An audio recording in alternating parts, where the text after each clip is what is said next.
যেখানে যারা থাকবেন শোনার ধৈর্য কারো থাকবে না। সেই জন্য 10 লক্ষের লিমিটেশন ছিল, সেই লিমিটেশন ক্রস করে এখন 16 লক্ষের অধিক মানুষ হয়ে গিয়েছে। এই 16 লক্ষের অধিক মানুষ ভোট দিয়ে, যার যাকে ভালো লাগবে ভোট দিয়ে সংখ্যাগরিষ্ঠতা যিনি পাবেন তাকে পার্লামেন্টে পাঠানো হয়। এই কারণেই এই লোকসভার অন্তর্গত, এই বারাসাত লোকসভার অন্তর্গত রাজারহাট নিউ টাউনের মানুষের কি সমস্যা, রাজারহাট গোপালপুরের আপনার দেগঙ্গার মানুষ থেকে শুরু করে সমগ্র এলাকার এই নির্বাচনী ক্ষেত্রের মানুষের যে সমস্যাগুলো আছে, মধ্যগ্রাম থেকে শুরু করে বারাসাত থেকে শুরু করে অশোকনগর হাবড়ার পাঁচটা অংশের মানুষের কি সমস্যা আছে সেইগুলোকে শুনবে, সেইগুলোকে শুনে অ্যাসেম্বলি হাউস তথা লোকসভার মধ্যে উত্থাপন করবে। এই অভাব অভিযোগগুলো সেখানে গিয়ে জানাবে। কিন্তু আমরা কি দেখছি, ভোটের সময় অনেক মিষ্টি মিষ্টি কথা, ভোটের সময় অনেক ভালো কথা, এই করব সেই করব, তোমাদের জন্য এই করে দেবো, ভালো কথা। ডবল ডবল চাকরি দেবো, বিদেশ থেকে কালো টাকা ফিরিয়ে নিয়ে এসে 15 লক্ষ টাকা করে অ্যাকাউন্টে দেবো, বছরে 2 কোটি চাকরি হবে, ভ্রষ্টাচার মুক্ত হবে, দেশের নিরাপত্তা আরো সুরক্ষিত হবে, অনেক কথা বললো, বেকারত্ব কমে যাবে, অনেক মিষ্টি মিষ্টি কথা বললো, আমাদের ভোট দিল। কিন্তু দুঃখের বিষয় কি দেখলাম, বিগত বছরে পার্লামেন্টে আমরা বারাসাত লোকসভার মানুষজনেরা ভোট দিয়ে পার্লামেন্টে পাঠালাম, কিন্তু দুঃখের বিষয় পার্লামেন্টে গিয়ে জনগণের জনপ্রতিনিধি হতে পারলো না। পার্লামেন্টে গিয়ে ওখানে তৃণমূল সেটিংকে আরো এগিয়ে নিয়ে গেল। আর আমি জ্বলন্ত উদাহরণ দিচ্ছি আপনাদের, এই বারাসাত লোকসভার বিভিন্ন শ্রেণীর মানুষজন আছেন, কৃষক শ্রেণীর মানুষ আছেন, কেউ কলকারখানায় কাজ করেন, শ্রমজীবী মানুষ এক কথায় ম্যাক্সিমাম আছেন।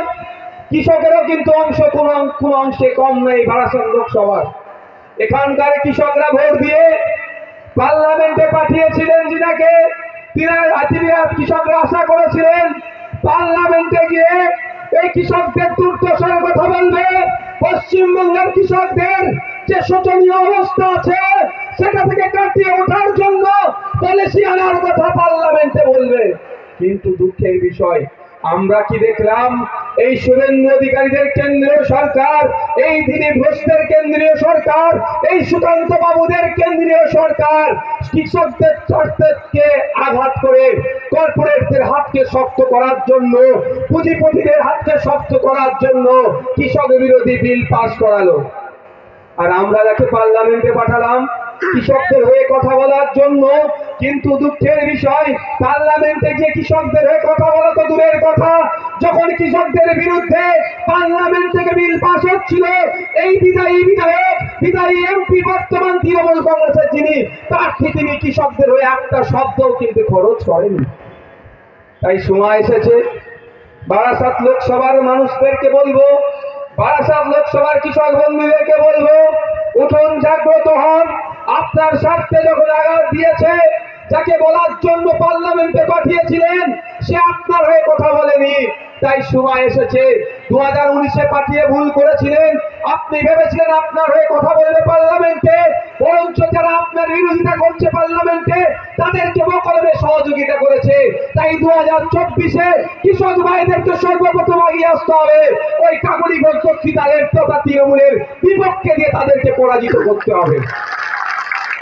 আমরা পার্লামেন্টে পাঠালাম আমাদের হয়ে কথা বলার জন্য, কিন্তু দুঃখের বিষয় কি দেখছি, আমাদের বিরুদ্ধে যখন বিল পাস হয়েছিল, অর্থাৎ কৃষকদের বিরুদ্ধে যখন বিল পাস হয়েছিল, বিরোধিতা করেনি, বরঞ্চ বকলমে থেকে সহযোগিতা করেছে। আর আমাদের ভুলে গেলে চলবে না, সুকান্ত বাবুদের সরকারকে আমাদের ভুলে গেলে চলবে না, শুভেন্দু অধিকারীদের সরকারকে। এখানে আবার সুকান্ত বাবুরা, শুভেন্দু বাবুরা তাদের দলের প্রতীকে দান করিয়েছেন, কিন্তু ভুললে হবে না এই বারাসাত লোকসভার কৃষকদেরকে, এই বাজারহাট নিউ টাউনের ভোটারদেরকে ভুললে চলবে না। পশ্চিম বাংলা কৃষি প্রধান রাজ্য, ভারতবর্ষ কৃষি প্রধান দেশ। পশ্চিম বাংলার 50% অধিক মানুষ সরাসরি কৃষিকাজের সাথে যুক্ত, আর প্রায় 70% মানুষ পরোক্ষভাবে কৃষিকাজের সাথে যুক্ত। এই কৃষকদের বিরুদ্ধে যখন পার্লামেন্ট থেকে বিল পাস করিয়েছিল, কৃষকদের কথা যখন ভাবেনি এই সুকান্ত বাবুদের সরকার, এই সব শুভেন্দু বাবুদের সরকার, তাই সময় এসেছে বারাসাতের মানুষদেরকে, রাজারহাটের মানুষদেরকে, এই কেন্দ্রের বিজেপি সরকার যারা চলছিল তাদের বিরুদ্ধে ভোটতে হবে। একদিকে তৃণমূল আমাদের হয়ে কথা বলেনি, আর অপরদিকে বিজেপি আমাদের বিরুদ্ধে বিল পাস করিয়েছিল। এই দুটো সরকারের বিরুদ্ধে ভোটটা করতে হবে আমাদের।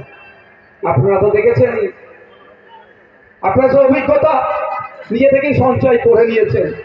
যখন আমরা দেখছিলাম কৃষকদের বিরুদ্ধে যে 3টে বিল পাস করিয়ে কৃষকদেরকে শোষণ করার চেষ্টা হচ্ছিল, সেই ব্রিটিশ পিরিয়ডের কথা মনে পড়ে যাচ্ছিল, নীল চাষিদের কথা। সেই সময়কার নীল চাষিদের সাথে যে আচরণ করা হতো, এই যে বিলগুলো নিয়ে আসছে, এই বিলের মাধ্যমেও ঠিক ওই ধরনের কৃষকদেরকে শোষণ করার চেষ্টা চলছিল। তাই আমরা দেখলাম কৃষক বন্ধুদের এবং আমরা সকলে মিলে যে সমস্ত শক্তিরা শ্রমজীবী মানুষের কথা বলে, বঞ্চিত মানুষের কথা বলে, অত্যাচারিত মানুষের কথা বলে, ঐক্যবদ্ধ হয়ে কৃষকদের ডাকে সাড়া দিয়ে সারা ভারতবর্ষে যখন কৃষকরা ভারত সরকারের বিরুদ্ধে, তার নিয়ে আসা আইনের বিরুদ্ধে বন্ধের ডাক দিয়েছিল, পশ্চিম বাংলাতেও আমরা কৃষকদের স্বার্থের কথা ভেবে তাদের ডাকে সাড়া দিয়ে আমরা এই ভারত বন্ধকে সফল করার জন্য তাদেরকে সংহতি জানিয়েছিলাম, তাদেরকে সমর্থন জানিয়ে আমরাও রাজপথে নেমেছিলাম, আমরাও অলিতে নেমেছিলাম, আমরাও মফস্বল এলাকা থেকে শুরু করে শহরেও কৃষকদের বন্ধকে, ডাকাশ বন্ধকে সফল করার জন্য আমরা ওখানে বন্ধে নেমেছিলাম।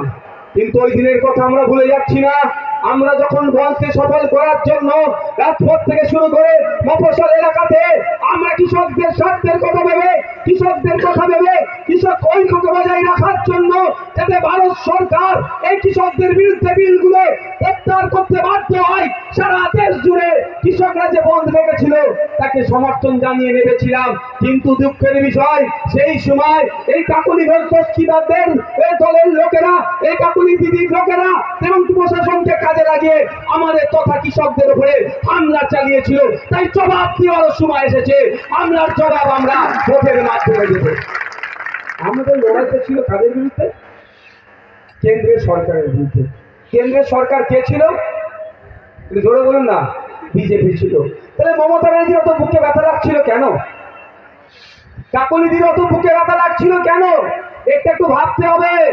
কাকুলিদির বুকে ব্যথা লাগার কারণ আমার আগে তাপসদা আপনাদের বলেছেন কি নিয়েছিল লুকিয়ে, ওটাতে কেন্দ্রীয় এজেন্সি একটা মিস কল মেরে রেখেছে। যদি পশ্চিম বাংলায় বন্ধ সফল হয়ে যায় তাহলে দাদার কেন্দ্রীয় এজেন্সি হয়তো যে কটাকে মিস কল মেরে রেখেছে কি করতো, কল করে পুরো তিহার জেলে রেখে দিত। সেই জন্য দাদার বিরুদ্ধে ডাকা বন্ধকেও সফল হতে দেওয়া যাবে না। মমতা ব্যানার্জি তার দলের সাঙ্গপাঙ্গকে, গুন্ডা মস্তানকে রাস্তায় নামিয়ে দিয়ে সেই দিনকের কথা আমরা ভুলছি না। কৃষকদের উপরে আক্রমণ করেছিল, আমাদের কর্মী সমাজদের উপরেও আক্রমণ করেছিল। তাই কৃষক বন্ধুদের উদ্দেশ্যে বলবো, তাই সময় এসেছে কৃষকদের পরিবারের উদ্দেশ্যে বলবো, এর যোগ্য জবাব আমরা বিজেপির বিরুদ্ধে যেমন দেব, তৃণমূলের বিরুদ্ধেও দেব।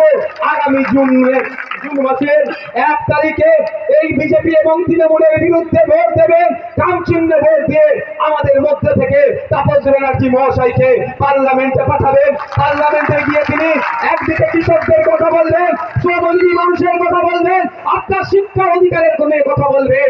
আপনারা জানেন ন্যাশনাল এডুকেশন পলিসি 2020 নামে যে পলিসি নিয়ে এসেছে কেন্দ্র সরকার, বিদায় কেন্দ্র সরকার নিয়ে এসেছে, সেই পলিসি এমন জায়গায় দাঁড়াচ্ছে যার বাবার অর্থশালী, যার বাবা প্রভাবশালী, যার কথায় তাকে টাকা আছে, তার সন্তানরা পড়াশোনা করতে পারবে। আর আপনার আমার খেটে খাওয়া সমাজের ছেলে মেয়েদের সন্তানগুলোকে সেই অর্থে আর পড়াশোনা করার সুযোগ থাকবে না। এর বিরোধিতা কিন্তু পার্লামেন্টে কাকুলি দিদি করলেন না। তাই আমরা যারা শ্রমজীবী মানুষ, দিন আনে দিন খায়, সকালে মাঠে যাই, সন্ধ্যায় মাঠে ফিরি। সবজি বিক্রেতা, ভ্যান চালক, কলকারখানায় কাজ করি আমরা, ন্যূনতম মজুরি ঠিকঠাক পাচ্ছি না। তাদের বলবো ঐক্যবদ্ধ হন আপনার অধিকারের জন্য। আগামী দিনে পার্লামেন্টে গিয়ে আপনার মজুরি যাতে বৃদ্ধি হয় তার হওয়া থেকে শুরু করে আপনার যে সমস্ত অধিকারগুলো খনন হচ্ছে সেই বিষয়ে সোচ্চার হবে, আওয়াজ তুলবে বলিষ্ঠ কণ্ঠে। জনগণের উদ্দেশ্যে বলবো, আমাদের ভুলে গেলে চলবে না। নুপুর শর্মার কথা মনে আছে তো নাকি? মনে আছে তো? নবান্নের 14 তলা থেকে কি বলেছিলেন মমতা ব্যানার্জি? যে নুপুর শর্মা যখন হযরত মুহাম্মদ সাল্লাল্লাহু আলাইহি সাল্লাম সম্পর্কে কুমন্তব্য করেছিল, অশ্লীল মন্তব্য করেছিল, অবাঞ্ছিত মন্তব্য করেছিল, পশ্চিম বাংলার ধর্মপ্রাণ মুসলমান যখন গণতান্ত্রিক প্রক্রিয়াতে এর প্রতিবাদ করছিল, মাননীয় তখন কিন্তু আমাদের উদ্দেশ্যে বলেছিল, মুসলমানদের উদ্দেশ্যে বলেছিল, ধর্মপ্রাণ মানুষের উদ্দেশ্যে বলেছিল, এটা দিল্লির বিষয়, দিল্লি গিয়ে প্রতিবাদ করুন। তখন থেকে আমরা বলছি না, হ্যাঁ এটা দিল্লির বিষয় আপনি বলছেন, আমার রাজ্য অধিকারের প্রতিবাদের অধিকার আছে, তারপরে আপনি আমাদেরকে অপমানিত করেছেন।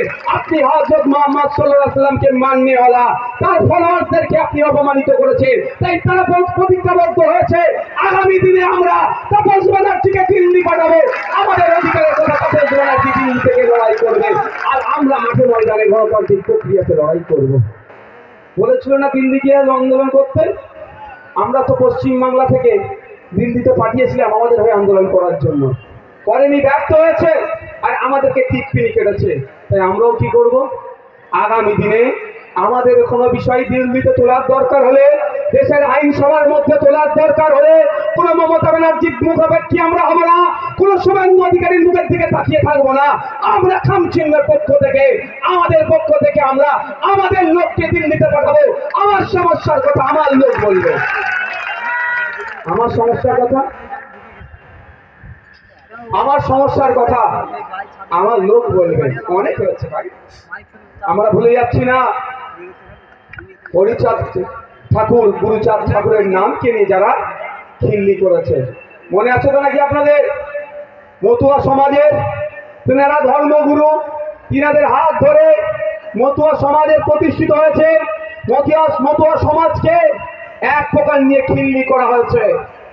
আমি বারবার বলে এসেছি, আজকেও বলছি, যেমন আমার কাছে হযরত মুহাম্মদ সাল্লাল্লাহু আলাইহি সাল্লামকে অপমান করেছে, যার আমি বিরোধিতা করছি, একইভাবে বিগত দিনেও করেছি, আজকেও করছি।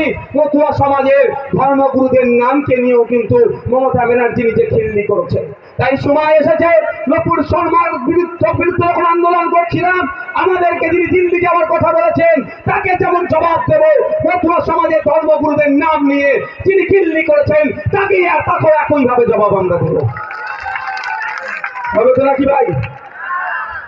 কোনো কারো অধিকার নাই কোনো ধর্মগুরুকে নিয়ে কিছু কথা বলা। কয়েকদিন আগে দেখলাম, শুধু অবাক হয়ে যাচ্ছে, 140 কোটি মানুষের তিনি জনপ্রতিনিধি।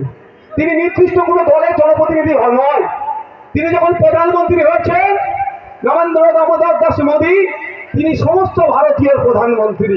যে ভোট দেয়নি তারও প্রধানমন্ত্রী, যিনি ভোট দিয়েছেন তারও প্রধানমন্ত্রী।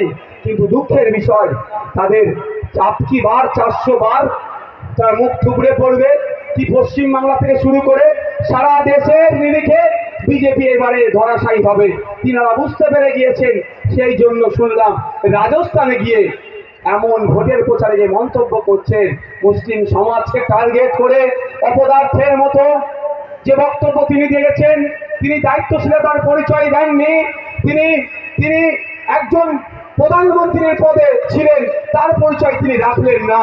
তিনি যেভাবে মুসলিম সমাজ সম্পর্কে বাজে মন্তব্য করলেন, ইতিপূর্বে আমরা আমাদের পার্টির পক্ষ থেকে ইসিআইয়ের কাছে আমরা জানিয়েছি, অবিলম্বে দেশের বিদায়ী প্রধানমন্ত্রী নরেন্দ্র দামোদর দাস মোদীর বিরুদ্ধে ইসিআই অ্যাকশন নিক, তার জন্য আমরা ওখানে কমপ্লেন করছি।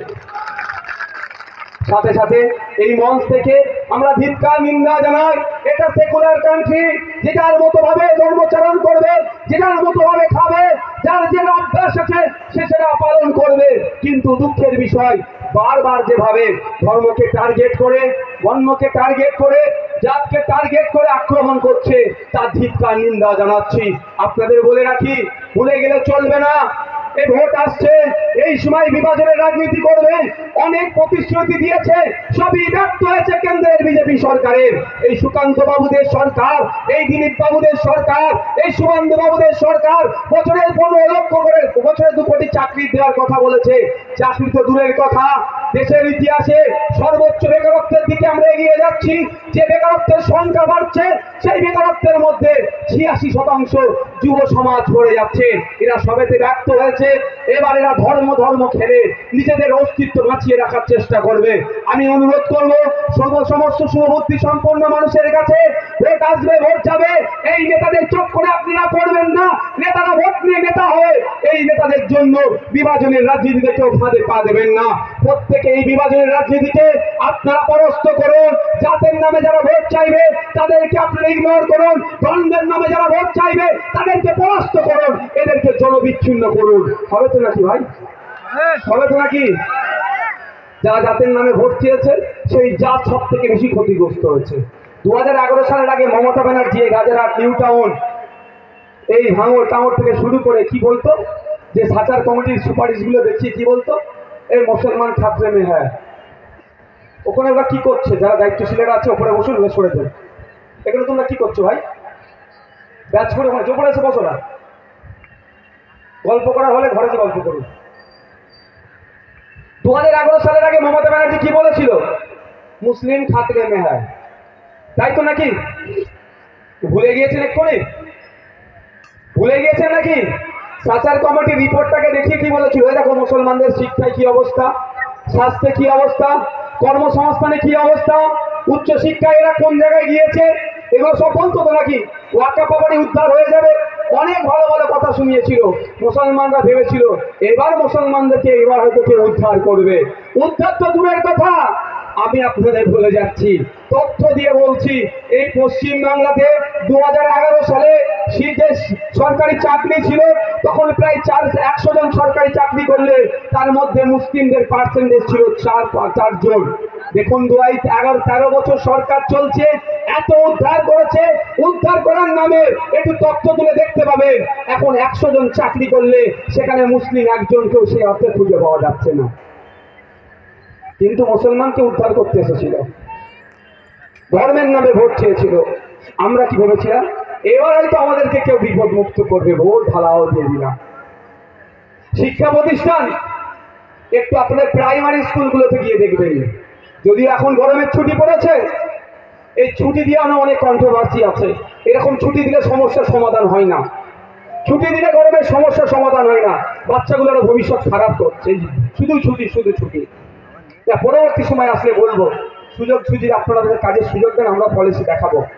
তো প্রাইমারি স্কুলগুলোতে গিয়ে একটু খোঁজ নেবেন, আপনাদের এলাকার বাচ্চারা, আপনার বাড়ির সন্তানেরা, ফুটফুটে বাচ্চাগুলোর যেখানে মেধা তৈরির জায়গা, যেখানে বেশ তৈরি হয়, যেখান থেকে প্রাইমারি এডুকেশন নেয়, সেই সমস্ত শিক্ষা প্রতিষ্ঠানগুলোতে গিয়ে দেখবেন 300-400 বাচ্চা যাচ্ছে, মিড ডে মিলটা নিচ্ছে। যদিও মিড ডে মিলের চুরি হয়েছে, তার ধরা পড়েছে, জেলে আছে, কিন্তু মিড ডে মিলটা নিচ্ছে আর বাড়িতে চলে আসছে, পড়াশোনা হচ্ছে না, ভবিষ্যৎগুলোকে ধ্বংস করে দিচ্ছে, কোমরগুলোকে ভেঙে দিচ্ছে। কি হচ্ছে? আর বলেছিল মুসলমানদের উন্নয়ন হবে, বিশাল উন্নয়ন হবে, বড় দিয়ে উন্নয়ন হচ্ছে। শিক্ষা প্রতিষ্ঠান নতুন কোনো বুথে দেখতে পেলাম না, কিন্তু আমি এটা দায়িত্ব নিয়ে বলতে পারি, বুথে বুথে খোঁজ নিলে দেখা যাবে লিগাল ইলিগাল মদের দোকান বানিয়ে দিয়েছে এই মমতা ব্যানার্জি 12-13 বছরে। তাহলে জাতের নামে ভোট চেয়েছিল, লাভটা কি হচ্ছে? স্বাধীনতার পর থেকে অনেক সরকার এসেছে, সরকারের পরিবর্তন হয়েছে। আমি বলছি আপনাদেরকে যে প্রত্যেকটা সরকারের আমলেই মুসলিম সমাজের ক্ষতিগ্রস্ত হয়েছে, মুসলিম সমাজ বঞ্চিত হয়েছে, কিন্তু এই তৃণমূলের আমলে সব থেকে বেশি ক্ষতিগ্রস্ত যদি কোন জাতি হয়ে থাকে সেটা মুসলিম জাতি।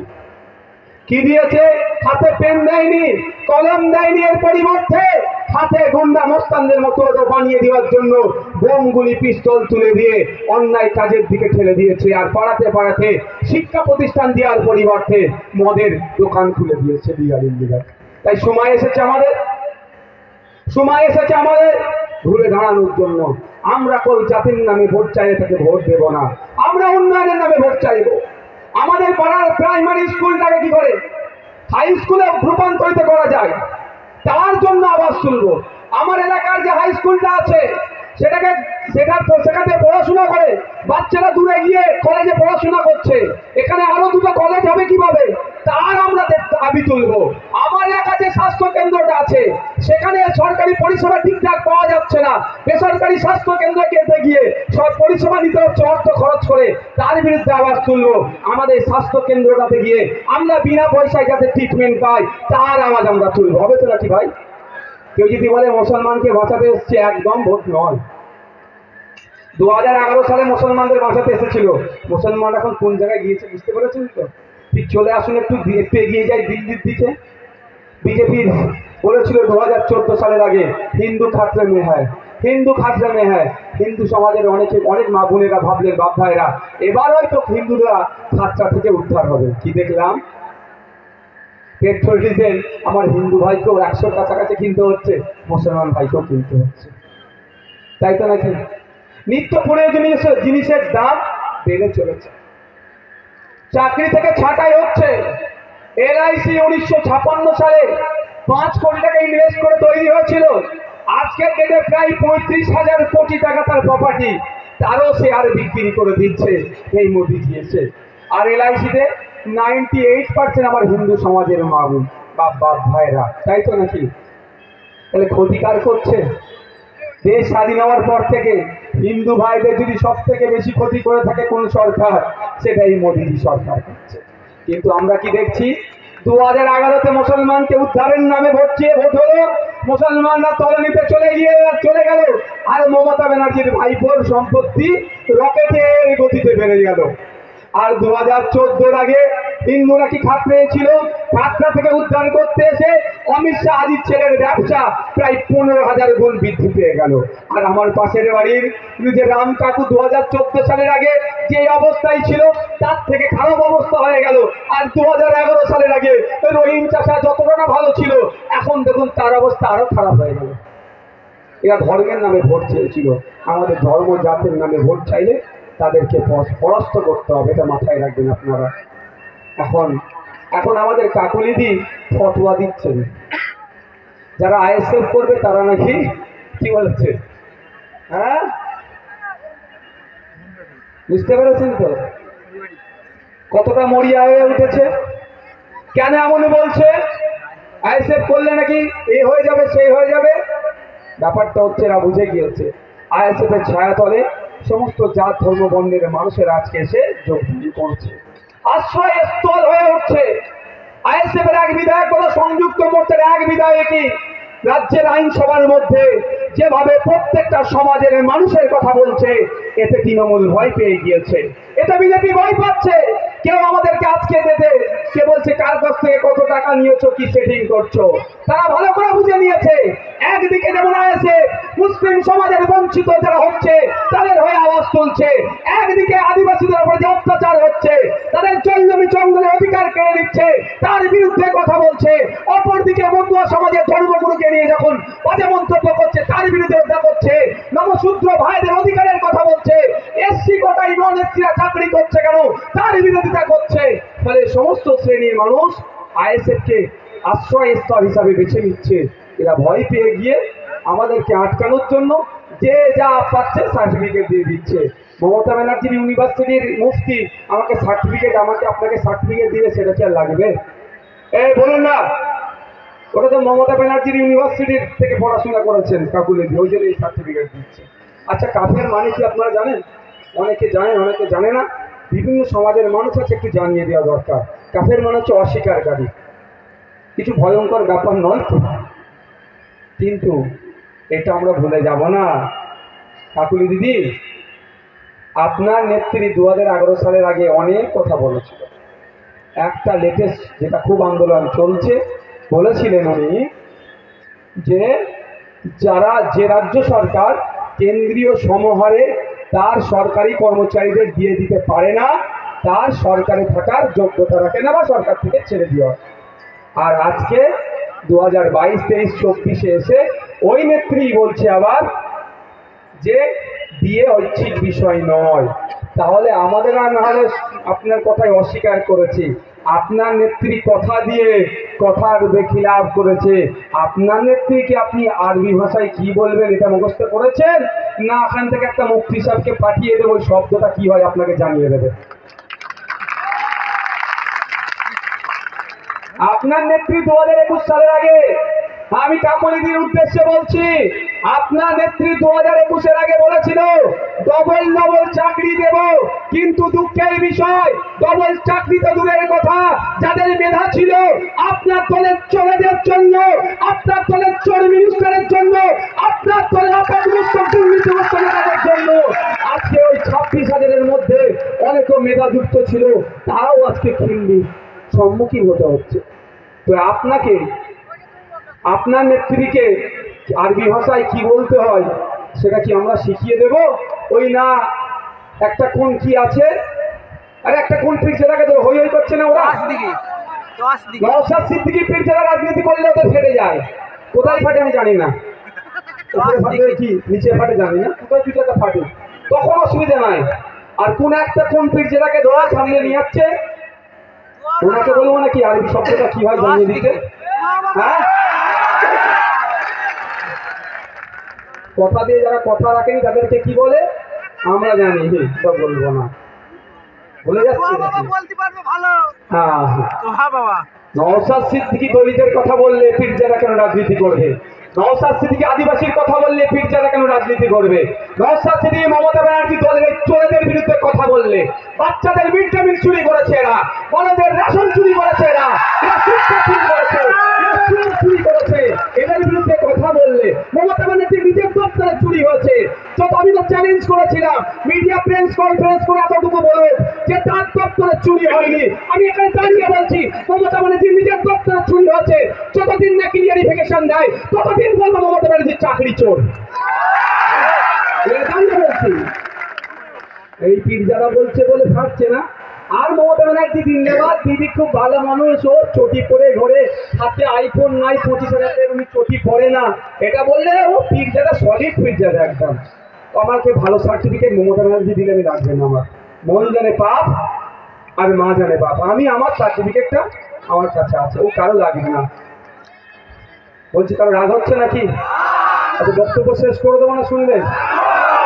শুনুন তো, যারা শুনতে ইচ্ছা করছে শুনবেন, তাহলে রাগ হচ্ছে না তো? রাগ হলে আমার কিছু যায় আসে না, কে খুশি হবে কে রাগ হবে ওর জন্য আমি রাজনীতির ময়দানে আসিনি, বক্তব্য দিতে আসিনি। আমি এসেছি বঞ্চিত মানুষের কথা বলতে। আমি এসেছি চোপড়াতে আমার আদিবাসী মা বাপ ভাই বোনেদের অত্যাচার হয়েছিল, তাদের পাশে দাঁড়িয়েছি, কেন অত্যাচার হলো সেই কথাটা আইনসভার মধ্যে তুলে ধরার জন্য এসেছি। আমি এসেছি আমি আমার পুরুলিয়াতে জনজাতি উপজাতিদের উপরে তাদের জমি জায়গা কেড়ে নিয়ে হচ্ছে কেন তার বিরোধিতা করার জন্য আমি এসেছি। আমি এসেছি দেবত্ব সম্পত্তি যেটা হস্তান্তরযোগ্য নয়, কেন বিক্রি হয়ে যাচ্ছে তার প্রতিবাদ করার জন্য আমি এসেছি। আমি এসেছি ওয়াকফ সম্পত্তি যেটা হস্তান্তরযোগ্য নয়, এই সরকারের আমলে এসে সব থেকে বেশি বিক্রি হয়ে যাচ্ছে কেন তার বিরোধিতা করার জন্য এসেছি। সুতরাং কি আমাকে ভালো বললো কি আমাকে খারাপ বললো আমার দেখার দরকার নাই, আমি আমার লক্ষ্যে অবিচল থেকে আমি এর প্রতিবাদ করে যাব। আর এইগুলো বলছি বলি যে প্রশ্নগুলো ছুড়ে দিচ্ছি এই কাকলি গতির মাধ্যমে মমতা ব্যানার্জির কাছে, কাকলি দিদির মাধ্যমে অভিষেক ব্যানার্জিদের কাছে উত্তর দিতে পারছে না, তখন কি বলছে বেড়াকে জেলে রাখ, কি বলছে আমাকে 42 দিন জেল কাটিয়েছিল, কিছু করতে পেরেছে? আমার একটা লাভ হয়েছিল 42 দিন জেলে গিয়ে, কি জানেন? অনেক জ্ঞান হয়েছে, তার মধ্যে একটা হচ্ছে আমার দাঁতের, আমি ওই বাড়াবাড়ি মিষ্টি খেতে পছন্দ করি, চকলেট টকলেট হ্যান ত্যান এগুলো বেশি খাই, ওই পান তেরেঙ্গা গুটটা আমার দ্বারা হয় না, ওই খেয়ে খেয়ে নাকি জানি না দাঁতে আমার সমস্যা হয়েছিল, সময় পাইনি কিভাবে ট্রিটমেন্ট করবো। যে ডক্টরের কাছে গিয়েছিলাম বেসরকারিতে একটা, সে আমাকে প্রথম শর্ত দিয়েছিল আপনি আমাকে কথা দিন আমি যেদিন ডেট দেবো আপনি এসে চিকিৎসা করাবেন, তাহলে আপনার আমি চিকিৎসা করবো, তাহলে করবো না। আমি বলছি ঠিক আছে, কিন্তু কতদিন টাইম লাগবে?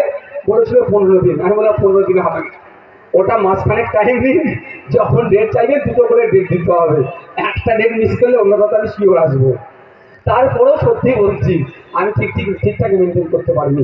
যখন আমাকে ধরে জেলের মধ্যে নিয়ে গেল কলকাতা সেন্ট্রাল লকআপে, তারপরে কোর্টে তুললো, কদিনের ঠিক যে পিসি দিয়েছিল, আমি একটা অফিসারকে জিজ্ঞাসা করলাম, স্যার কি মনে হচ্ছে? নাম তো বলা যাবে না অফিসারদের, বললে তো বিপদ।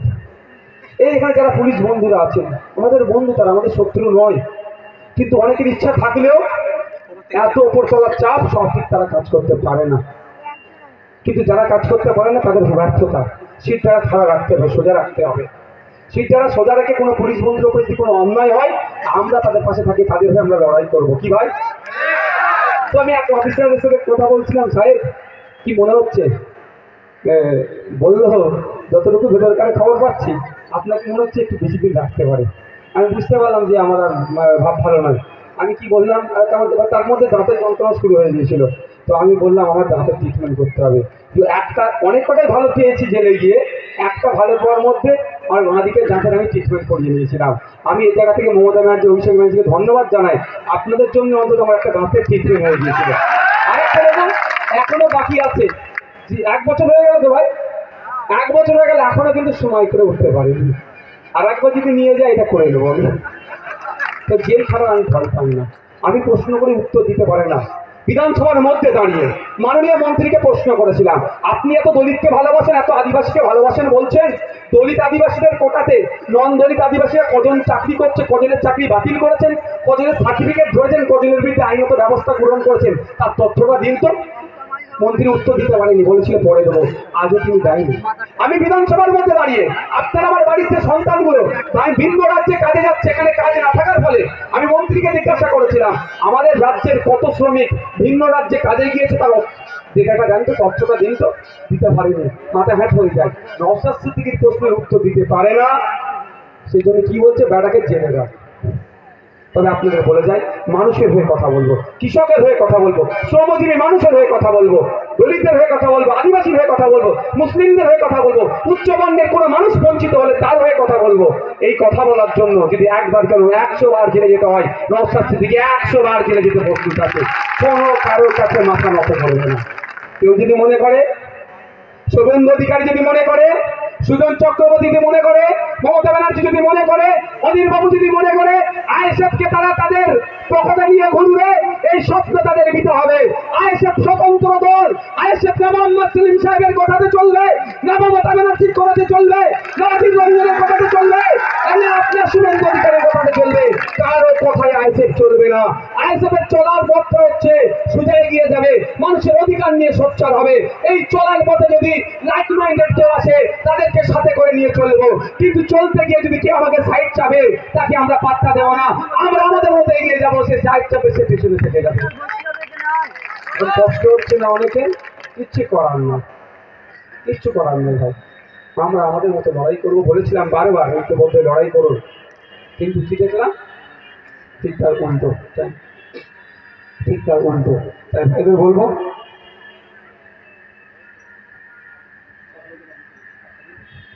ঠিক আছে, আপনাদের বলবো যারা উপস্থিত হয়েছে, নির্দ্বিধায় নির্বিঘ্নে জুন মাসের 1 তারিখে সকাল সকাল গিয়ে খামচিহ্নে ভোটে খামচিহ্নে প্রেস বাটনকে প্রেস করে বিপুল ভোটে জয়যুক্ত করে তাপসদাকে পার্লামেন্টে পাঠান। তাপসদা পার্লামেন্টে যাবে, জনগণ তার কাজ কি। আচ্ছা, আর 5 থেকে 7 মিনিট বক্তব্য দেবো ভাই, টাইম হয়ে আসছে, অসুবিধা হবে না তো কারো? হ্যাঁ, আপনাদের বলি, আপনারা ভুলে যাবেন না 2019 সালে কি বলেছিল, সিএকে আটকাতে ভোট দিন তৃণমূলকে, তাই তো? তাই তো ভাই, পার্লামেন্টে যখন ভোটাভুটি হয়েছিল, আমরা 8টা এমপির নাম শুনেছি যারা ভোট দেয়নি, কিন্তু বাকি তৃণমূলের এমপিদের কি ভূমিকা ছিল এটা তো জানেন? এই কাকলিদির কি ভূমিকা ছিল কি জানেন? একটু খোঁজ নিয়ে দেখবেন। এরা তো প্রকাশ্যে ভোট না দেওয়া থেকে বিরত ছিল। এরা ভোট দেয়নি, কেন্দ্রীয় সরকারের বিলের বিপক্ষে ভোট দেয়নি। কিন্তু দুঃখের বিষয়, খোঁজ নিয়ে দেখুন, যারা ভোটাভুটিতে অংশগ্রহণ করেছিল, এই কাকলিদি বিজেপির পক্ষে ভোটটা দিয়েছিল না বিজেপির বিপক্ষে ভোটটা দিয়েছিল, এটা কাকলিদিকেই জিজ্ঞাসা করেন, উত্তর দেবে। আমার তো মনে হয় মমতা ব্যানার্জি খুব ঘনিষ্ঠ একজন কাকলিদি, যদি বিজেপির বিপক্ষে ভোট দেয় তাহলে ভাইপোকে তুলে নিয়ে চলে যাবে। সেই ভাইপোকে বাঁচানোর জন্য কাকলিদিদের মতো যারা আছে তাদেরকে হয়তো বিজেপির পক্ষে ভোট দেওয়া করিয়েছিল। কারণ তথ্য বলছে যে ভোটগুলো পড়েছে তাদের কাউন্টিং এর বেশি ভোট পড়েছে। বুঝতে পারছেন তো তার মানে? তাই আগামী দিনে আপনাদের অভাব অভিযোগ, এটা এমপির কাজ কি? আপনাদের যে অভাব অভিযোগগুলো আছে সেগুলো পার্লামেন্টে জানানো, সেখানে কনসার্ন ডিপার্টমেন্টাল মিনিস্টারদেরকে জানাবে স্পিকারের মাধ্যমে। সেই ডিপার্টমেন্টাল মিনিস্টারদের কাজ কি হবে? এই সমস্যাগুলোকে সমাধান করা। আর কি কাজ? আপনারা ভোট দিয়ে সরকারকে নির্বাচিত করেছেন, যে সরকার চলছে সেই সরকারের কাজ কি হবে? জনগণের উদ্দেশ্যে বিল নিয়ে আসা, বা কোনো বিল আছে সেটাকে অ্যামেন্ডমেন্ট করা, সংযোজন করা বা বিয়োজন করা, বা এই কাজ। সেই কাজ যদি জনগণের পক্ষে হয় তাহলে আমাদের তাপসবাবু গিয়ে তার পক্ষে আরো ভালো করে কিভাবে হয় তার জন্য সওয়াল করবে। আর বিল যদি এই কৃষকদের বিরুদ্ধে যায়, বিভাজনের মতো বিল নিয়ে আসে, তালাকের বিরুদ্ধে যে ধরনের ধর্মীয় বাবাদেরকে আঘাত দিয়ে বিল নিয়ে আসার চেষ্টা করেছে, বা আগামী দিনে যদি এই ধরনের কোনো বিল নিয়ে আসে যেটা জনগণের বিপক্ষে যাবে, কর্পোরেটদের স্বার্থে যদি বিল নিয়ে আসে, তার চূড়ান্ত বিরোধিতা করার জন্য আপনাদের বলবো তাপসবাবুকে আপনারা পার্লামেন্টে পাঠান। আর কি কাজ হবে? যে পলিসি শাসক বা অন্যান্য বিরোধী দলের আইডিয়াতে নাই, সেই পলিসি ইমপ্লিমেন্ট করার জন্য বা সেই পলিসি আমরা প্রস্তাব পার্লামেন্টে রাখবো। তাই আপনাদের বলবো আপনারা ডিসাইড করুন। অনেকে ভাবছেন বিজেপিকে আটকাতে গেলে তৃণমূলকে ভোট দিতে হবে। আপনাদের বলবো 2019 সালে এই ভুল আপনারা করেছেন, বিজেপিকে আটকানোর জন্য তৃণমূলকে ভোট দিলেন, কিন্তু এরা সুকৌশলে এই বিজেপি সিট ভাগ করে বিজেপিকে বরঞ্চ আর 18টা সিট দিয়ে রাজ্যে বিজেপি সেই অর্থে ছিল না, রাজ্যে বিজেপিকে ডেকে নিয়ে আসলো। 2021 সালে আবার বাইনারি পলিটিক্স করলো, বিজেপি তৃণমূল ছাড়া নাকি এই রাজ্যে আরো কোনো দল নয়, বিজেপিকে আটকাতে গেলে তৃণমূলকেই ভোট দিতে হবে, আর তৃণমূলের অত্যাচারে নাকি বিজেপিকে বেছে নিতে হবে। এই একটা হাওয়া তৈরি করে দিল। এই হাওয়ার ফলে অনেকে মানুষ ভুল বুঝে এই বাইনারিকে ধরতে না পেরে সারা রাজ্যের মানুষ কি করলো? কেউ ভাবলো যে তৃণমূলের অত্যাচার থেকে বাঁচলে বিজেপিকে ধরলে ভালো হবে, আর কেউ ভাবলো বিজেপিকে আটকাতে গেলে তৃণমূলই নাকি গ্রহণ করতে হবে। দিনের শেষে আমরা কি দেখলাম? এই বিজেমূল সরকার আর বিরোধী জায়গাটা ধরে নিল। আপনার বাড়ির আপনার এলাকাতে বিজেপিকে নিয়ে চলে আসলো। ধন্যবাদ জানাবো ভাঙড়বাসীকে। এই বাইনারির বাইরে গিয়ে সংযুক্ত মোর্চার একমাত্র বিধায়ক নওশাদ সিদ্দিকীকে আইনসভার মধ্যে পাঠিয়েছে। একটাকে পাঠিয়ে কিন্তু বাকি 293টার বুঝতে পারছে ভাঙড় কি ছুচোবাজি ভেতরে ঢুকিয়ে দিয়েছে। তো আগামী দিনে বারাসাত থেকে আমাদের পাঠাতে হবে। একটাই যদি 293কে হিলিয়ে দিতে পারি, এত বাচ্চা ছেলে যদি এত সিনিয়র মোস্ট লোক যদি পার্লামেন্টের মধ্যে যায়, মানুষ জীবনের অর্ধেক শতাংশের বেশি সম্পত্তি মানুষের স্বার্থে ব্যয় করে দিয়েছে, তাহলে ইনি গেলে কি হবে বুঝতে পারছেন তো ভাই?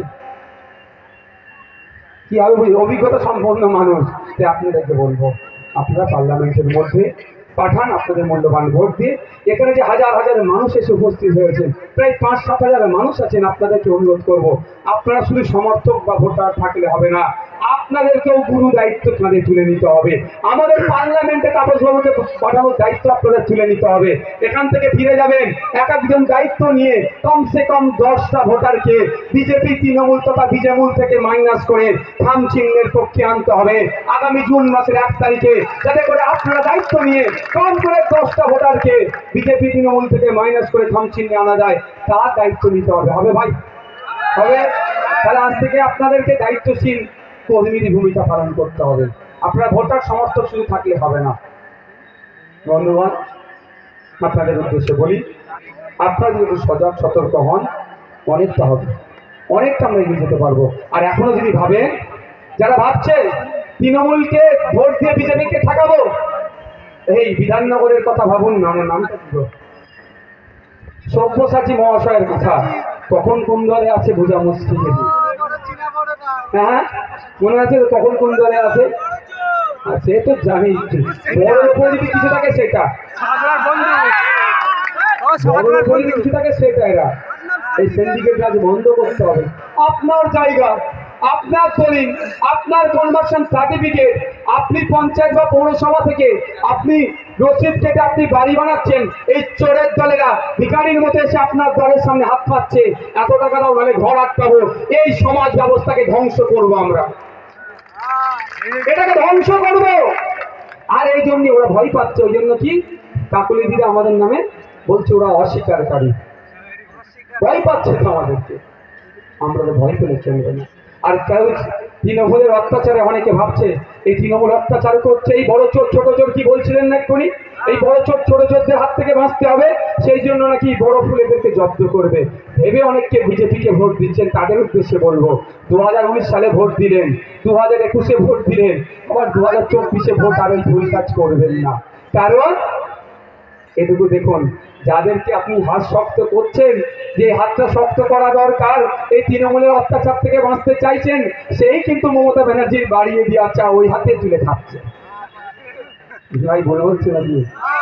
আর আইএসএফ, আমি আইএসএফের চেয়ারম্যান, রাজ্য কমিটির মেম্বার, আমরা বারবার একটা কথা বলে আসছি, আমরা ওই দিনকেই মমতা ব্যানার্জি ওই দিনকেই বড় নেতার সাথে বসে চা খাবো যেই দিন দেখবো বুথের স্তরে Trinamool, BJP, CPM, Congress, ISF কে কোন দল করছে সেটা দেখার দরকার নাই। বুথের নেতৃত্বরা শান্তির সাথে, সম্প্রীতির সাথে, ঐক্যের সাথে যেটা দল করছে সেই দিন মমতা ব্যানার্জির সাথে বসে চা খাবো, তার আগে নয়।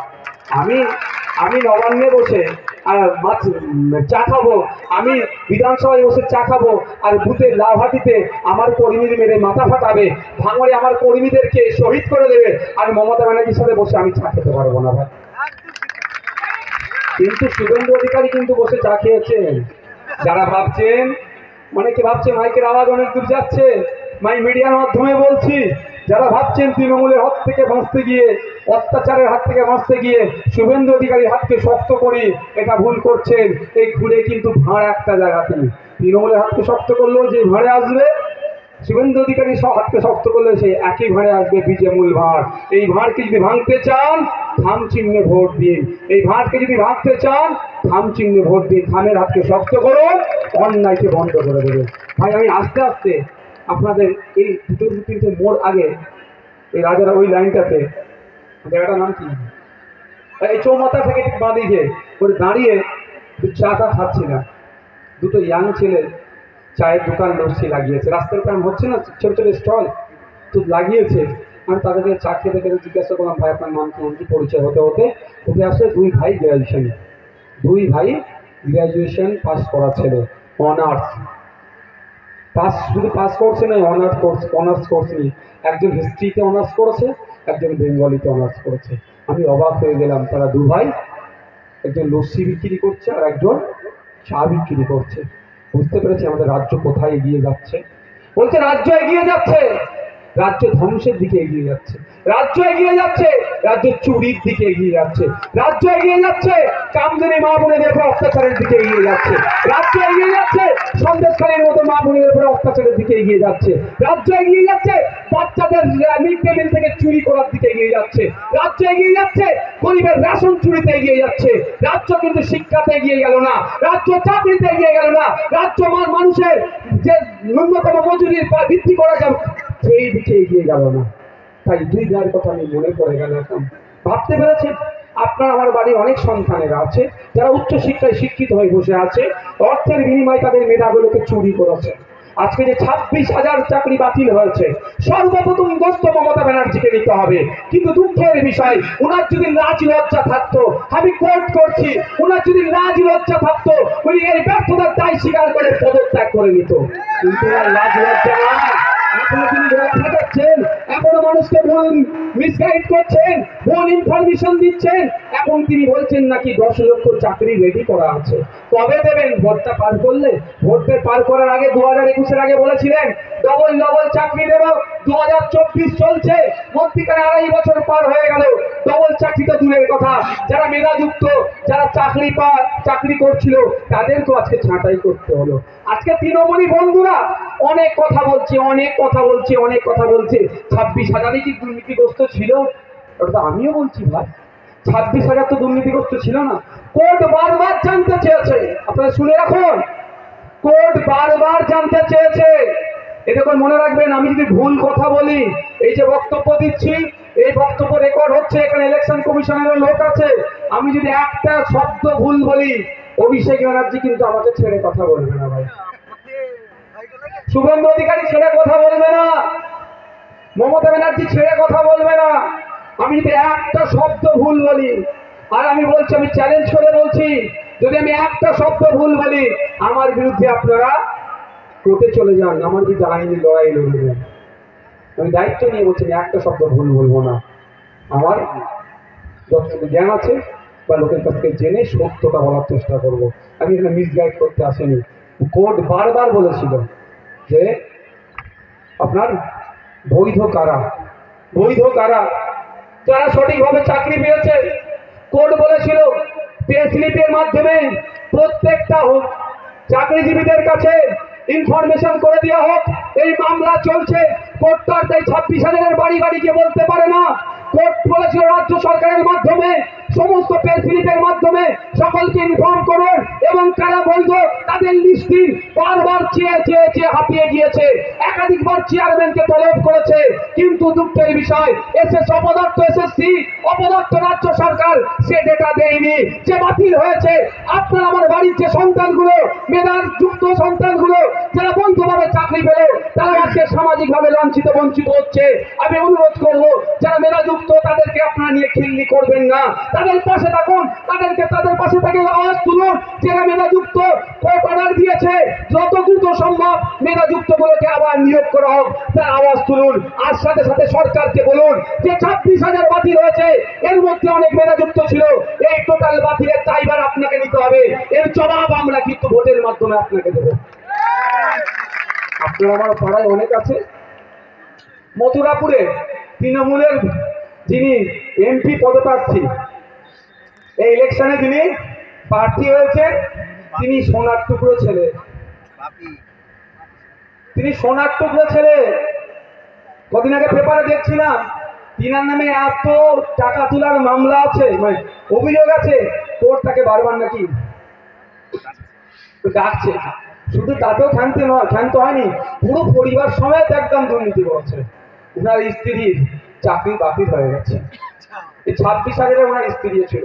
আবার অভিষেক ব্যানার্জি স্নেহধন্য বগলে করে নিয়ে ঘুরে অভিষেক ব্যানার্জি নাকি শুনছিলাম, মানে বুঝতে পেরেছেন। আর অভিষেক ব্যানার্জি কি বলছে, স্বচ্ছতার প্রতীক।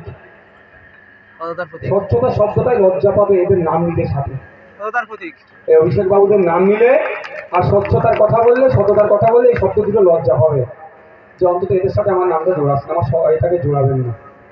তো মথুরাপুরের যিনি প্রার্থী হচ্ছেন তৃণমূলে, তার স্ত্রীর চাকরিও বাতিল হয়ে গেছে, দুর্নীতি করে নিয়েছিল। এই ধরনের অনেকের আছে।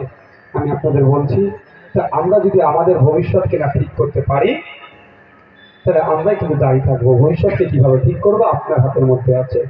আপনার ভবিষ্যৎ কি করবেন আপনার হাতের মধ্যে আছে, সেটা পাওয়ার, ভোটের পাওয়ার। আমি আপনাদের একটা কথা বলি, মোদিজি কি বলেন বা মোদিজির দলের ভক্তরা কি বলে, আমাদের প্রধানমন্ত্রী নাকি চাওয়ালা প্রধানমন্ত্রী। জানি না তিনার চায়ের দোকানটা কোথায় ছিল, তিনার হাতে চা কারা খেয়েছিল, এখনো খুঁজে আমি পেলাম না। একটা মানুষকে উনি বলুক যে মোদিজি চা ঢেলে দিয়েছিল, আমি কিনে খেয়েছিলাম। কেউ আছে? আজও পর্যন্ত দেখতে পেলাম না। ঠিক যেভাবে মমতা ব্যানার্জির ডক্টরেট চাকরি ডিগ্রিটা জর্জিয়া ইউনিভার্সিটির ডক্টরেট ডিগ্রিটা যেরকম, পৃথিবীতে ওই রকম ইউনিভার্সিটি খুঁজে পাওয়া যায়নি।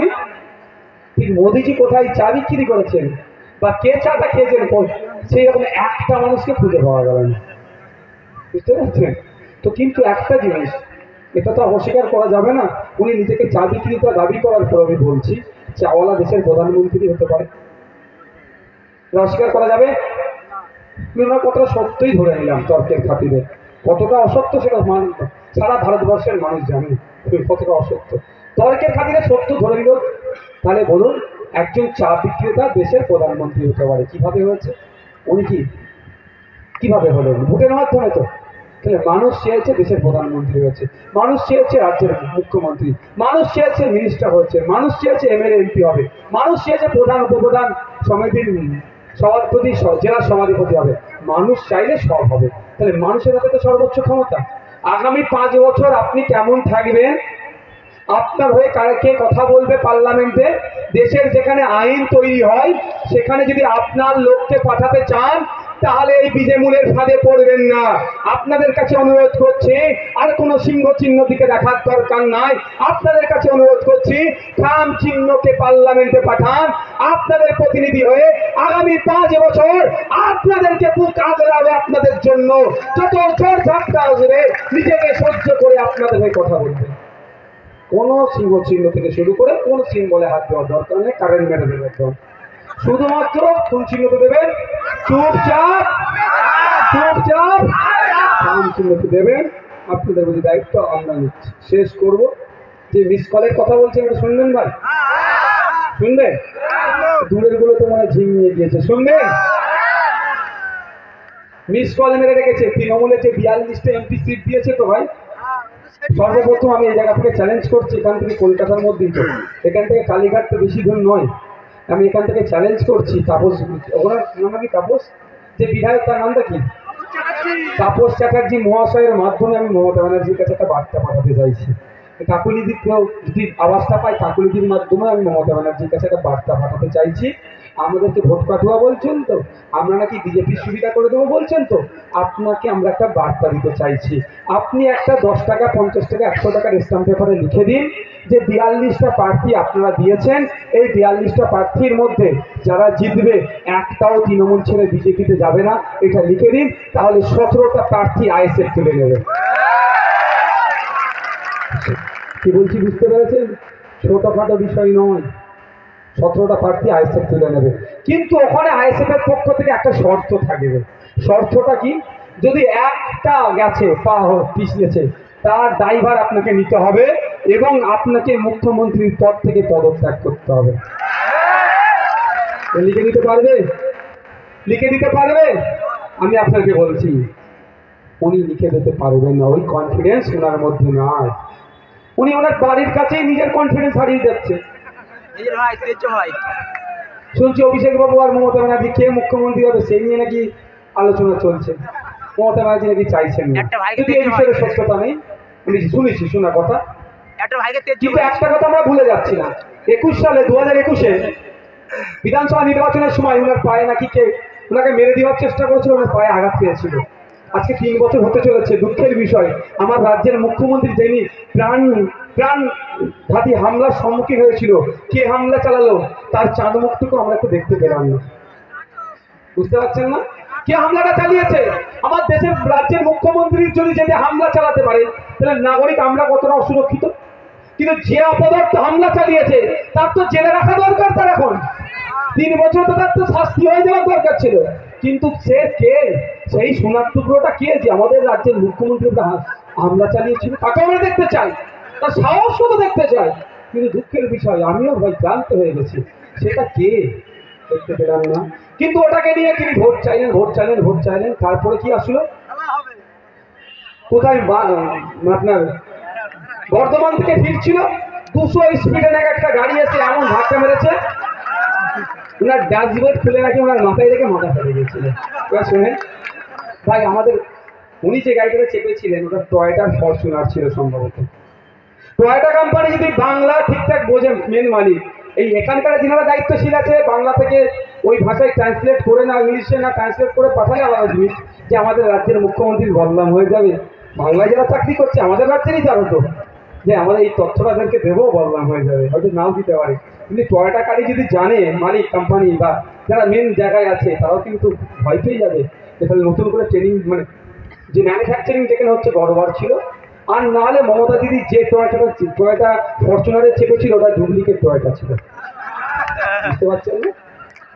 ওই যে 200 স্পিডে ধাক্কা লেগে ড্যাশবোর্ড খুলে মাথায় লেগেছে। ভাই, আমাদের কম বেশি রাজারহাট এলাকার মানুষজন তো আপনারা সবার বাড়িতে বড় গাড়ি না থাকলে শহরের মানুষ টয়োটা গাড়ি সম্পর্কে, ফরচুনার সম্পর্কে আমরা সকলেই জানি। বাকি আমরা তো দূর থেকে লোক ভাড়া করে নিয়ে আসবো না মাঠ ভরানোর জন্য। আমার এখানকার যতটুকু হয় এতটুকুই, বা যতটা হচ্ছে ওখানকার লোকটাই আমরা ভালোবাসি। তো আপনাদের বলি, টয়োটা গাড়ির সামনে অ্যাক্সিডেন্ট হলে কি হয়? যদি অ্যাক্সিডেন্ট বাই চান্স হয়ে যায়, ওর মধ্যে কে থাকে না, ওটা কি বলে গো ভাই, আমাদের দামি গাড়ি নয়। হ্যাঁ, এয়ার ব্যাগ থাকে না, ড্যাশবোর্ডে মাথা ঠোকার আগে ওখান থেকে এয়ার ব্যাগ খুলে ড্যাশবোর্ড আর মানুষের মধ্যেখানে এসে যায় না? 1 নম্বর কথা। দ্বিতীয় কথা, এমন অ্যাক্সিডেন্ট হলো ড্যাশবোর্ড খুলে গেল, সামনেটা ভালো থেকে গেল। হয় উনি ডুপ্লিকেট টয়োটা ফরচুনারে চেপেছিলেন, আর না হলে তিনি অসত্য কথা বলছেন, দুটোর মধ্যে একটা। তা সেই বিষয়টা আমরা বেশ কিছুদিন হলো, যেটা লেটেস্ট হয়েছে সেটা হচ্ছে ওনার বাড়ি থেকে শুনলাম, ওনার বাড়িতে পড়ে গিয়েছেন। কি হয়েছে না হয়েছে দেখার দরকার নেই আমার এখন, যে ওনার বাড়িতে উনি চোট পেয়েছেন। বাড়ি থেকে SSKM আসলো অনেকটা রাস্তা। কিন্তু দুঃখের বিষয়, আমরা আমাদের বাড়িতে কেউ চোট হয়ে গেলে হাত ভাঙুন যাই হোক হ্যান আগে কি গামছা টামছা যা পাই আগে কি করি বেঁধে দিয়ে তারপর হসপিটালে নিয়ে যাইতো। ওনার হচ্ছে রক্তটা ছিল একটু মুছার মতো, কেউ পেলেন না ওখানে। আহারে, আমাকে সত্যি কষ্ট লেগেছিল, তাই আর কি মারছিল, সিরিয়াস বলছে, আমাকে কষ্ট লেগেছিল। এটা যে রক্তটা যেটা ছিল ওখানে নাটক ছিল না, অসত্য ছিল, ওটা অসত্য, কিন্তু একটা মশার লোক পেল না। দ্বিতীয় কথা, ওখান থেকে এতটুকু আসলো, আপনার কদিন আগে শুনেছিলেন মমতা ব্যানার্জি এক ভাইপোর বিয়ে হচ্ছিল পাহাড়ে, প্রায় 130টা ডক্টর নিয়ে গেছিল না, এইভাবে কটা ডক্টর নিয়ে গেছিল, ওটা নিয়ে খুব আলোচনা হয়েছিল তো ভাই। তারপরে তৃণমূলের পক্ষ থেকে যুক্তি কে দিয়েছিল, জেড প্লাস সিকিউরিটিতে ডাক্তার থাকে। বেশ ভালো কথা, একটা ভাইপোর বিয়েতে এত ডক্টর গিয়েছিল, ভাইপোর তো ওনার অভাব নেই, উনি ওনার ভাইপোদের কথা অনেক ভাবে এত ডক্টর নিয়ে চলে গেলেন বিয়ে বাড়িতে, কিন্তু আমাদের ভাইপোদের কথা মমতা ব্যানার্জি একবারের জন্যও ভাবছে না। তাই জবাব দেওয়ার সময় এসেছে, মমতা ব্যানার্জি যদি তার ভাইপোর কথা ভাবে, আমরাও আমাদের ভাইপোর কথা ভাববো আজ থেকে। ওখানে বলেছে কি জেড প্লাস সিকিউরিটির জন্য কত ডক্টর গিয়েছে। তাহলে মমতা ব্যানার্জি, আমরা যতটুকু জানি আমাদের সাথে সিকিউরিটি তো আছে, আবার এই সিকিউরিটি আছে বলে এখন আজকাল আমার বামপন্থী বন্ধুরা যারা স্বঘোষিত বামপন্থা বিশ্বাসী বলছেন, আমি কিন্তু বামপন্থার বিরুদ্ধে নয়, কিন্তু এখন বামপন্থার নামে কিছু ধান্তাপন্থা বেরিয়েছে, তাদের আমরা কঠোর বিরোধী। যারা সকালে বামপন্থা করে আর সন্ধ্যের পরে তৃণমূল বিজেপি আরএসএস করে, তাদের আমরা কঠোর বিরোধী করছি। আছে এই ধরনের মাল আপনাদের এলাকায় বেশ কিছু, সকালে সিপিএম করে রাত্রেবেলায় তাপস চ্যাটার্জির সাথে যে গুরু করছে, এরকম অনেক আছে। 4 নম্বর ওয়ার্ড 5 নম্বর ওয়ার্ড থেকে শুরু করে পৌরসভার দিকে এদিকে অনেক আছে এই ধরনের। রাত দিনের বেলা সিপিএম করছে, রাতের বেলা গিয়ে বিজেপি পাঠিয়ে বেশি গল্প করছে, এই ধরনের অনেক আছে। তারা বলছে নাকি বিজেপির দেওয়া জিনিস, এটা বিজেপির বাপের টাকার মাইনে চলছে নাকি, এটা ভারত সরকারের। এবার আমি কিভাবে করলাম, প্রথমে রাজ্য সরকারকে বলেছিলাম আমার নিরাপত্তা রক্ষী দেওয়া হোক, দুইবার চিঠি করেছিলাম, 3বার মতো চিঠি করেছিলাম, পশ্চিমবাংলা সরকার আমার চিঠিতে সাড়া দেয়নি। তারপরে কেন্দ্রীয় সরকারকে চিঠি করেছিলাম যে পশ্চিমবাংলা সরকার আমাকে নিরাপত্তা রক্ষী দিচ্ছে না, আমি নিরাপত্তাহীনতায় ভুগছি, আমাকে দেওয়া হোক। অমিত শাহজি বলে সবকা সাথ সবকা বিকাশ, কি সবকা বিশ্বাস বলে, কিন্তু দুঃখের বিষয় নওশাদ সিদ্দিকী চিঠি করেছিল, একটা এমএলএ তাকে দেয়নি। কিন্তু না চিঠি করেও শুভেন্দু অধিকারী থেকে শুরু করে বিজেপির 77টা এমপিকে তারা নিরাপত্তা রক্ষী দিয়েছিল।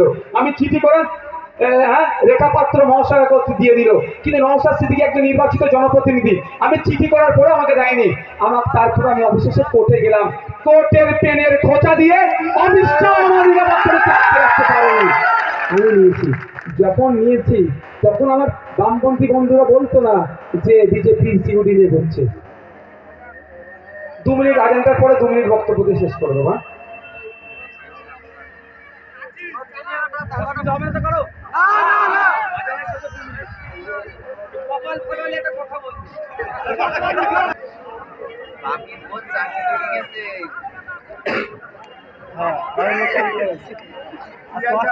কি বলছে?